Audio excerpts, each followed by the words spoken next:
James Gunn has said goodbye to the MCU and hello to the DCU.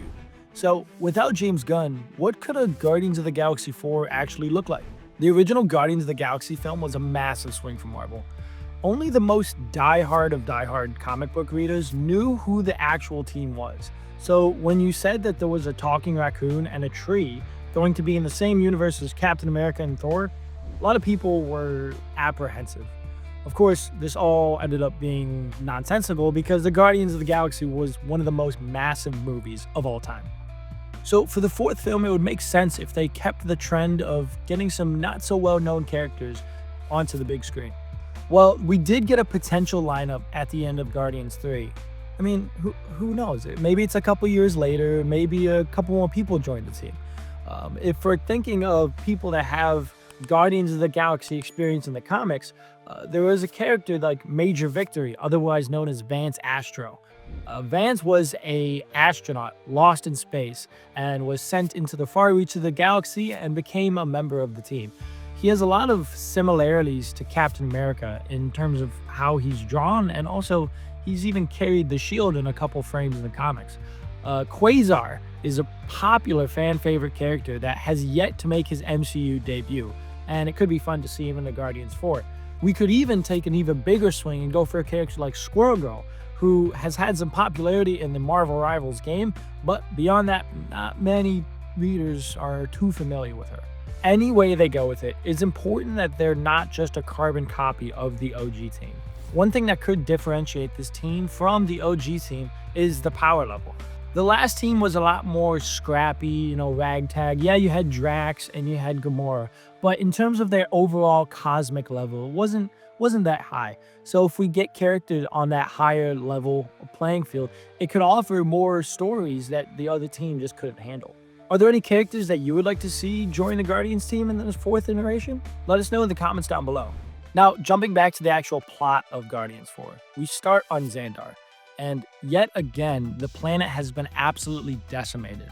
We see bodies scattered everywhere, crumbling buildings all over the place. And just as we're seeing the remnants of the city, we get a title card, and we see that this is actually the opening from Infinity War. And this is when Thanos went to go take the Power Stone away from Xandar, the moment that we didn't get to see. We then cut back to the Guardians of the Galaxy team. Maybe a pop song from the 2000s if they wanted to do a little bit of karaoke. We see that Rocket is firmly the leader of this team. And we also see that he's going through a couple of stumbling blocks along the road. He's learning that when you're at the top, it can be pretty lonely. And having to take care of an entire team of these super-powered beings can take a toll on you. As I mentioned before, this team is a lot more powerful in terms of strength than the previous team. Because of that, they're allowed to do a lot more good across the universe. But it does mean that they're stretched thin. However, all of this good has led them to become kind of like celebrities in the galaxy. This has led to the team growing in size, many of which who are doing it for altruistic reasons, while a couple people might be doing it for more celebrity selfish reasons. And while the group is physically strong, they are not the brightest in terms of their intellect. This leaves Rocket to feel somewhat alone in the group, whereas no one is there to really banter with him the way Peter could, or even the way Gamora could keep up with him intellectually. Adam Warlock is feeling a similar type of loneliness, as he's just been born a few years prior. He has only known battle his entire life. While he does find community in the team, there is a sense of longing for purpose in him, not really knowing who he is beyond the powers and beyond the flight. Through all of their countless victories in battle, Rocket has attempted to keep the group small and humble. Just as this is happening, a distress call comes in asking for the Guardians to help them. Of course, they get in their ship and they make their way there, but when they get there, there's no danger. In fact, it was actually a ploy to get the Guardians there as a celebration. Well, the team doesn't know what's really happening. They know that they're being celebrated and basically offered a free vacation. With the team being so needed across the galaxy, they've barely had time to rest. So this vacation comes at just the perfect time. Of course, Rocket is a bit apprehensive. Each member of the team gets separated and gets whisked away with the whining and the dining and all the fun stuff that comes with a vacation. Maybe, kicking the feet off, getting some toes in the sand, all that fun stuff. Adam Warlock even meets a woman and forms a romantic connection with her. Their connection is almost like 80s, 90s rom-com cheesy. And it's like finishing each other's sentences and, walking on the beach. It's almost too good to be true. Even Rocket takes a moment to take a beat off. However, just as he does, he actually discovers the truth about this planet. Well, they seemingly just have to have a simple, farmer-like outlook on life. This actually is the home planet of the Universal Church of Truth. This is a cult-like planet that worships heroes and even sees Adam Warlock as their new god. We discover that the people actually elected that one woman to try and seduce Adam to bring him into the light. I should say. And use him as the poster boy for their church. Having him as the poster boy would be able to expand their reach to even more corners of the galaxy. And Adam's not the only one they want. They want the entire Guardians of the Galaxy team to be basically like the PR for this church. It's also revealed that they've already infiltrated numerous planets throughout the galaxy.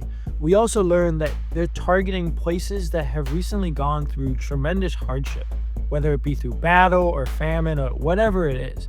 It's people that need help, and they're always there to come with open arms. Okay, it's a cult. You can say it 1,000 different ways. You know what a cult is. I know what a cult is. That guy knows what a cult is. I don't know who that guy is. Anyways, after they learn what's going on, as they're not being forced to do anything, they actually try and discuss within the team what's best for them. We learn that while the cult is, a cult, there actually is some good that they've been doing, as some of these planets are in desperate need of help, and they've been there to help them out. However, that help usually comes at a price. And just as Rocket is trying to make his case to the Guardians, and it seems like he's winning, a certain someone comes out of the woodwork. None other than Nova Prime herself, from the original Guardians, shows up and says that they have joined this worshipping of heroes, this new religion. She explains that Xandar has been decimated over and over again, leaving the economy, the people, everything that you need to form a society in ruins. And the Universal Church of Truth was there to help them out in their time of need. But because they have joined the cult, they were given a hero of their own to defend themselves. This is Nova Prime. Now, this isn't the Nova Prime that we've seen before. This is the hero version. He's the last of the Nova Corps and was gifted the powers of flight and, maybe strength, vague Marvel powers. But what makes him different from all the other iterations that we've seen in the comics is that his powers come from his core beliefs. So the more he believes in himself, the more powerful he is. It's kind of like the Green Lantern rings that we've seen. The stronger your will is, the stronger the construct is. It's kind of like that. With this new information, the group is immediately split up into two factions. One joining the Universal Church of Truth, while others go with Rocket and, don't. Surprisingly though, Adam Warlock joins their Team Rocket despite all of the allure of the cult trying to drag him in. This divide in the group causes Rocket to have inner self-doubt about his worth as a leader. Just as this is happening, none other than Adam is the one that talks to him, tells him how he leads by example, and if he can come back from where he started to where he is now, then that gives hope for everyone in the galaxy that it's never too late to turn your life around. And with these new words, Rocket is rejoiced in himself and he starts to believe in himself again. And this brings us right to the third act. Now that the stage has been set, the cosmic action scenes that we know and love begins. As we've seen numerous amount of times, Rocket is a character that can think himself out of any situation. Whether it's making up a gadget or blowing something up, he's always able to invent his way out of a situation. But what he's never been able to do, or never been forced to do, is to use his emotions and to use his dialogue in order to convince people what he believes is right. There's only so many things you can shoot when you're fighting a belief system. So using the conversation that he had with Adam earlier, he uses his belief in himself to convey others' belief in themselves. While they don't need to, give themselves to this higher overarching belief system that forces you to do things that you don't really want to do, but they tell you got to do it. You can believe in yourself. You can believe in the people you love, the people closest to you. And if we all start doing that, then we can all succeed.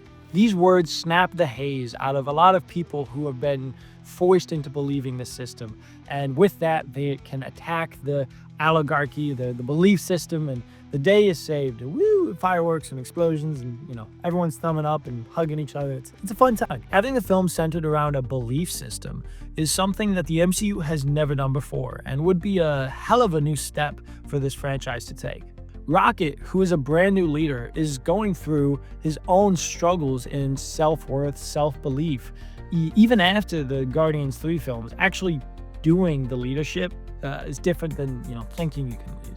So having a film about inner doubt, inner self-belief that this could do would be a good parallel with his character arc. I alluded to this earlier, but it also strips down what we know from the character of Rocket. As we know, he's always the inventor. He always thinks his way out. But having him to face something on an emotional level is something that we hadn't seen him do publicly before. We saw him in that dream sequence, and we see he has emotions, but able to convey that to other people is something that a leader needs to do, and it's something that is the next step for him in his journey. Having the contrast of these super omega powered beings having to talk things out would be an interesting concept, because we'd be able to have our cake and eat it too. We'd get the fun, cool action sequences, but we'd also get the heart, which is at the core of all 3 of the original Guardians of the Galaxy films. But a lot of the MCU has kind of lost that meaningful side to it and tried to be more epic and action-y. So bringing it back down to the characters, their motivations, is something that this next franchise, or the next step in this franchise, really needs to do. It seems weird to think of a Guardians of the Galaxy film without James Gunn at the helm. But if they are to do this, the one thing that I believe they need to do in order to make this new franchise successful is be different. Whoever director or writer they get, they're not going to be James Gunn. They have their own voice, and they should stick to that. Of course, there are some things you carry over, maybe some musical stings or maybe some action-y bits, things like that. But the film should separate themselves in a way that not trying to copy what came before, but also not forgetting what came before. Now, juggling these two things is a pretty hard line to toe, but if they get the right director, maybe they can do it. What are your thoughts on a potential Guardians of the Galaxy 4? Are there any characters or storylines that you would love to see pop up in this 4th iteration? Let us know in the comments down below.